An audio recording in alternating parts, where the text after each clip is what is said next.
భగవంతుడికి తండ్రి అనే ఆ మాటతో ఆ పరమాత్ముడికి నీ ఆ శబ్దాన్ని వింటే ఆ పరమాత్ముడు దేన్ని గురించి నువ్వు ఆ అవగాహనాన్ని ఆలోచన ఆ ఉద్రేకము నీ మనస హృదయ భావాల్లో అది బయటికి వచ్చే ఆ శబ్దము పరమాత్ముడు వాలకించి నీకు కావలసిన ప్రతిఫలము అందిస్తాడు.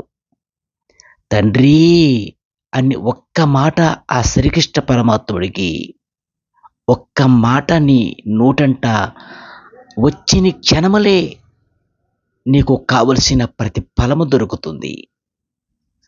అటువంటి ఆలోచన భావము నీ హృదయాల్లో మనసు స్థిరము స్థితిమితి సరిచేసుకొని చక్కనైన అనుబంధము భగవంతుడికి సంకల్పముగా నీ మనసు హృదయములో వినిపిస్తే అనుకున్న క్షణములో ఆ పరమాత్ముడు నీకు కావలసిన ఫలము నీకిస్తున్నాడు.